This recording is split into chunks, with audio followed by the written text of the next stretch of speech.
اب ہم آتے ہیں سیدنا صالح علیہ السلام کے قصے کی طرف۔ دن گزرتے گئے اور لوگ ایک بار پھر ابلیس لعین کے وسوسے میں آ کر کفر کی طرف پلٹ آئے، کیونکہ ابلیس کسی بھی شخص کو وسوسے میں ڈالے بغیر نہیں چھوڑتا۔ اس طرح ایک بار پھر کفر پھیل گیا، چنانچہ اللہ نے ان کی ہدایت کے لیے صالح علیہ السلام کو مبعوث فرمایا۔ یہ سمود کے پوتوں میں سے ایک عربی نبی تھے۔ ان کا نسب نامہ اس طرح ہے: صالح بن عبید بن سیاف بن ماشح بن عبید بن حاضر بن سمود بن ارم بن سام بن نوح علیہ السلام۔ گویا صالح علیہ السلام کا تعلق قوم سمود سے تھا، اور یہ قوم عاد کی نسل سے تھی۔ سمود کی قوم نے یمن کو خیر باد کہا اور جزیرے سے شمال کی طرف منتقل ہو گئے، پھر وہاں ہجر نامی ایک بستی میں جا ٹھہرے۔ قرآن کریم کی سورۃ الحجر اسی بستی کے نام سے موسوم ہے۔ قوم عاد کا تذکرہ سورۃ الحجر کے علاوہ سورۃ الاحقاف اور سورہ ہود میں بھی ہے۔ اللہ تعالیٰ سورۃ الحجر آیت 80 میں فرماتے ہیں: اور ہجر والوں نے بھی رسولوں کو جھٹلایا۔ ہجر قوم سمود کا مرکزی شہر تھا، اب وہ مدائن صالح کے نام سے مشہور ہے۔ یہ شہر مدینہ منورہ کے شمال مغرب میں 380 کلومیٹر کے فاصلے پر واقع ہے۔ یہ لوگ بھی پہاڑوں کو تراش کر گھر بناتے تھے۔ یہ صنعت اور کاریگری انہوں نے قوم عاد سے وراثت میں پائی تھی۔ اللہ تعالیٰ سورۃ الفجر آیت 9 میں فرماتے ہیں: اور قوم سمود کے ساتھ کیا کیا جنہوں نے وادی میں بڑے بڑے پتھر تراشے تھے۔ قرآن مجید میں اللہ تعالیٰ ایک مقام پر فرماتے ہیں: اور ہم نے قوم عاد اور سمود کو غارت کیا جن کے بعض مکانات آپ کے سامنے ظاہر ہیں۔ ان کے مکانات ان کی تباہی سے لے کر اب تک موجود ہیں۔ شام کے راستے میں خیبر، تیمار سے تبوک تک قوم سمود کے آثار پائے جاتے ہیں۔ یہ لوگ کس طرح پتھر تراش کر گھر بناتے تھے، اللہ تعالیٰ نے سورۃ الاعراف آیت 74 میں اس کا ذکر کیا ہے۔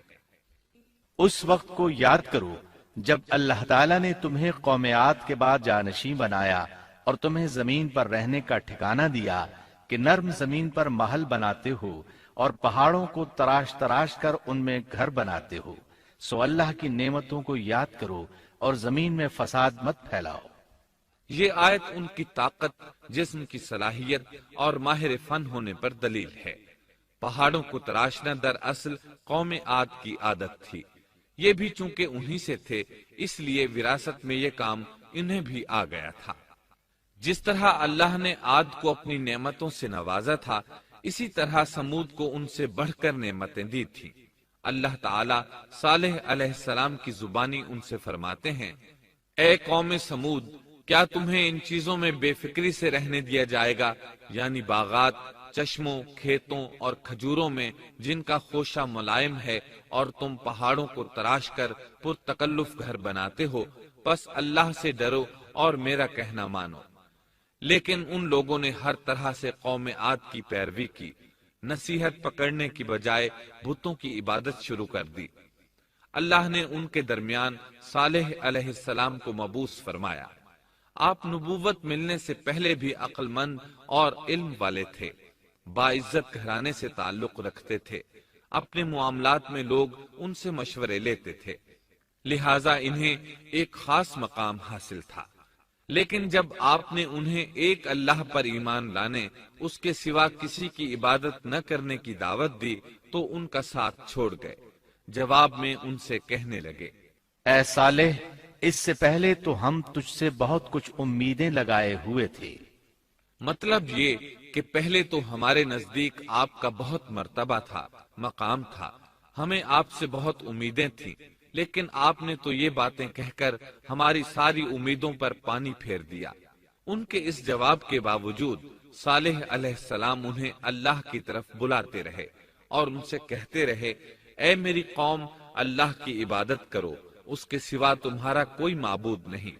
تمام انبیاء کی اپنی اپنی قوم کو یہی دعوت تھی کہ اے لوگو، اللہ کی عبادت کرو، اسی نے تمہیں زمین سے پیدا کیا ہے اسی نے تمہیں زمین میں آباد کیا ہے، اس سے معافی طلب کرو، یقیناً میرا رب قریب ہے اور دعاؤں کو قبول کرنے والا ہے۔ اے میری قوم، تم نیکی سے پہلے برائی کی جلدی کر رہے ہو، اللہ سے معافی کیوں نہیں مانگتے کہ تم پر رحم کیا جائے؟ اللہ سے ڈرو، میری اطاعت کرو، حد سے گزر جانے والے بے باک لوگوں کی اطاعت سے باز آؤ، وہ ملک میں فساد پھیلا رہے ہیں اور اصلاح نہیں کرتے۔ صالح علیہ السلام نے ہود علیہ السلام کی طرح اپنی قوم کو نصیحت کی، لیکن ان ظالموں نے بھی اسی طرح کفر کیا جیسے قوم عاد نے کیا تھا۔ کہنے لگے، یہ کیسے ہو سکتا ہے کہ ہم اپنے میں سے ایک شخص کے تابع ہو جائیں؟ اس اکیلے کی اتنی زیادہ فضیلت کی آخر کیا وجہ ہے؟ ہم نہیں مان سکتے کہ ہم میں صرف اسی ایک پر اللہ کی باتیں نازل ہوتی ہیں۔ پھر وہ اس سے بھی آگے بڑھے اور اللہ کے نبی کو کھلے الفاظ میں پرلے درجے کا جھوٹا کہا، جادوگر کہا۔ پھر یہ سرکش اور کافر لوگ صالح علیہ السلام کے ساتھ ایمان لانے والے کمزور غریب لوگوں کو مخاطب کر کے کہنے لگے، کیا تم صالح پر ایمان رکھتے ہو؟ ہم تو اس کے منکر ہیں۔ اس طرح صالح علیہ السلام دن رات انہیں دعوت دیتے رہے، یہاں تک کہ یہ لوگ صالح علیہ السلام سے کہنے لگے، تم نے اور تمہارے ساتھیوں نے ہمارے اندر نحوست پھیلا رکھی ہے اور اسی لیے ہم مشکلات اور مصائب کا شکار ہیں، لہذا تم ہم سے دور ہو جاؤ۔ صالح علیہ السلام نے انہیں جواب دیا، تم پر نحوست اللہ کی طرف سے ہے، تم فتنے میں پڑے ہوئے لوگ ہو۔ پھر اس کے بعد وہ لوگ صالح علیہ السلام سے مکمل طور پر دشمنی کرنے لگے اور انہوں نے آپ کو یہاں تک کہہ دیا کہ آپ ہماری مجلس میں نہ آیا کریں کیونکہ آپ منحوس ہیں۔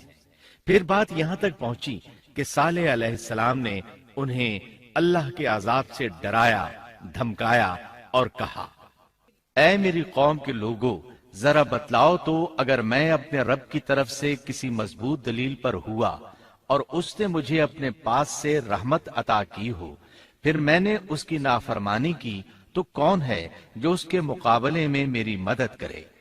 تم تو میرا نقصان ہی بڑھا رہے ہو۔ یعنی فرض کرو اگر میں حق پر ہوا اور یقیناً میں حق پر ہوں اور اللہ تعالیٰ نے مجھے اپنی نبوت سے بھی نوازا ہے، پھر بھی میں تمہاری باتوں میں آ کر اس کی نافرمانی کروں تو بلا شبہ اس وقت میں گھاٹے میں ہوں گا اور تم بھی خسارہ پانے والے ہوگے۔ اس پر وہ ظالم لوگ مقابلے پر اتر آئے، کہنے لگے، اگر تو سچا ہے تو کوئی معجزہ لے آ، لیکن وہ معجزہ ہماری مرضی کے مطابق ہو، اس صورت میں ہم ضرور ایمان لے آئیں گے۔ آپ ایسا کریں کہ بستی کے کنارے پتھریلی چٹان میں سے دودھ دینے والی 10 ماہ کی حاملہ اونٹنی نکالیں، اس کا رنگ سرخ ہو۔ صالح علیہ السلام سے یہ مطالبہ کر کے وہ سردار لوگ ایک طرف بیٹھ گئے اور مذاق اڑانے لگے۔ ایک کہنے لگا اونٹنی 10 ماہ کی ہو، حاملہ ہو۔ دوسرا کہنے لگا لازمی طور پر اس کا رنگ سرخ ہو۔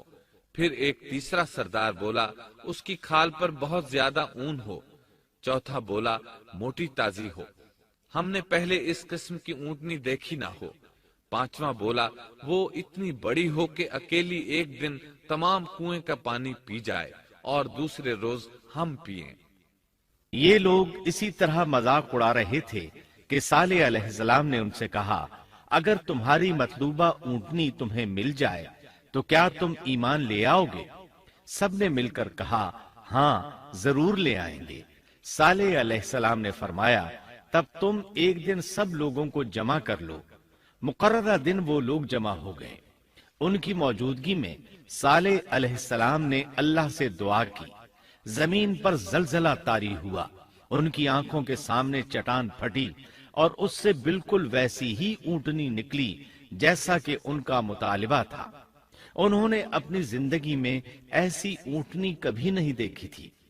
اس میں وہ تمام صفات موجود تھیں جن کا ذکر ان لوگوں نے کیا تھا۔ اللہ تعالیٰ صالح علیہ السلام کی زبانی سورہ ہود آیت 64 میں فرماتے ہیں، اے میری قوم، یہ اللہ کی بھیجی ہوئی اونٹنی ہے، یہ تمہارے لیے ایک معجزہ ہے۔ اب تم اسے اللہ کی زمین میں کھاتی ہوئی چھوڑ دو اور اسے کسی طرح کی تکلیف نہ پہنچاؤ، ورنہ فوری عذاب تمہیں آ پکڑے گا۔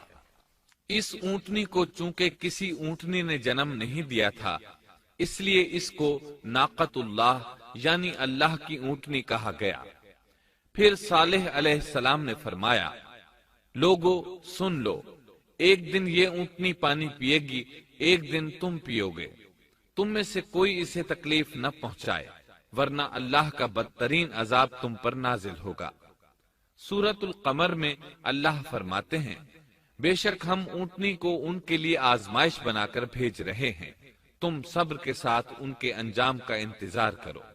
اس نشانی کے ظہور کے بعد اللہ تعالی نے صالح علیہ السلام کو مخاطب کر کے فرمایا، تم اب دیکھتے رہو کہ ان کا انجام کیا ہوتا ہے، ان کی سختیوں پر صبر کرو، ان سے کہہ دو کہ پانی پر ایک دن ان کا اختیار ہوگا اور ایک دن اس اونٹنی کا، خبردار کوئی زیادتی نہ کرے اور اس اونٹنی کو پانی پینے سے نہ روکے۔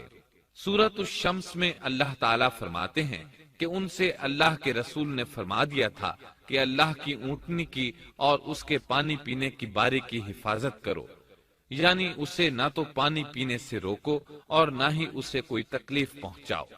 اس معجزے کو دیکھ کر لوگ دو گروہوں میں بٹ گئے۔ بہت کم لوگوں نے صالح علیہ السلام کی پیروی کی، ان پر ایمان لائے، جبکہ اکثر لوگ پھر بھی اپنے کفر پر ڈٹے رہے۔ اللہ تعالیٰ فرماتے ہیں، ان لوگوں نے خود معجزے کا مطالبہ کیا تھا، لیکن اس کو اپنی آنکھوں سے دیکھنے کے باوجود ظلم پر اڑے رہے اور کفر پر اصرار کرتے رہے۔ سورۃ الحجر آیت 81 میں اللہ فرماتے ہیں، اور انہیں ہم نے اپنی نشانیاں بھی عطا فرمائی تھیں، لیکن پھر بھی وہ ان سے گردن موڑنے والے ہی رہے۔ اسی طرح سورہ بنی اسرائیل میں اللہ تعالیٰ فرماتے ہیں، ہم نے قوم سمود کو نشان کے طور پر اونٹنی عطا فرمائی تھی، لیکن انہوں نے اس پر ظلم کیا۔ بلا شبہ وہ ایک واضح نشانی تھی، کوئی شخص یہ نہیں کہہ سکتا تھا کہ جادوگروں نے اسے پیدا کیا ہے۔ وہ اونٹنی ان میں موجود رہی، ان کے علاقے میں جہاں چاہتی چرتی، جب کنویں پر پانی پینے جاتی تو سارا پانی پی جاتی، وہ لوگ اس کا دودھ پیتے، دودھ سب کے لیے کافی ہو جاتا۔ ان کی آنکھوں کے سامنے اس نے ایک بچے کو جنم دیا، وہ شکل صورت میں بالکل اپنی ماں جیسا تھا، لوگ اسے دیکھ کر تعجب کرتے، بچہ اونٹنی کے ساتھ رہتا، یہ ایک واضح نشانی تھی، اس پر جادو کا گمان کیا ہی نہیں جا سکتا تھا۔ وہ اونٹنی ایک عرصے تک ان لوگوں میں رہی۔ اللہ فرماتے ہیں، ہم نے قوم سمود کو بطور نشان کے ایک اونٹنی دی تھی، لیکن انہوں نے اس پر ظلم کیا، حالانکہ یہ نشانیاں ہم لوگوں کو ڈرانے کے لیے ہی بھیجتے ہیں۔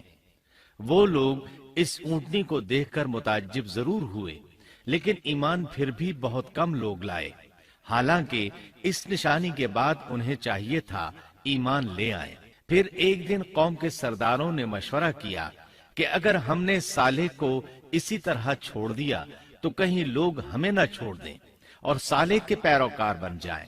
اس اونٹنی نے تو ہمیں مصیبت میں ڈال دیا ہے، ہم پورا ایک دن پانی کو چھو بھی نہیں سکتے، کیونکہ یہ سارا دن پانی پیتی رہتی ہے۔ پھر یہ اس قدر دیو ہیکل ہے کہ اسے دیکھ کر ہماری بکریاں بھاگ جاتی ہیں، اونٹ اسے دیکھ کر خوفزدہ ہو جاتے ہیں، لہٰذا ہمیں چاہیے کہ اس سے چھٹکارا حاصل کر لیں۔ وہ آپس میں مشورہ کرتے رہے، آخر انہوں نے ایک آدمی منتخب کیا۔ مورخین کا اس پر اتفاق ہے کہ اس کا نام قدار بن سالف تھا، اس کے ساتھ اس کا ایک ساتھی بھی تھا۔ ان دونوں نے مل کر اونٹنی کو قتل کیا۔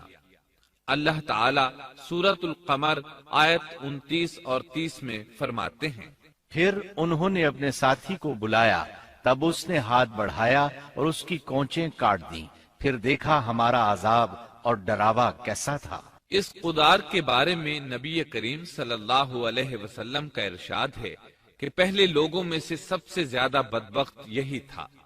اللہ تعالیٰ نے قرآن مجید میں اس کا ذکر یوں فرمایا ہے، فَنَادَوْا صَاحِبَهُمْ، پھر انہوں نے اپنے ساتھی کو پکارا،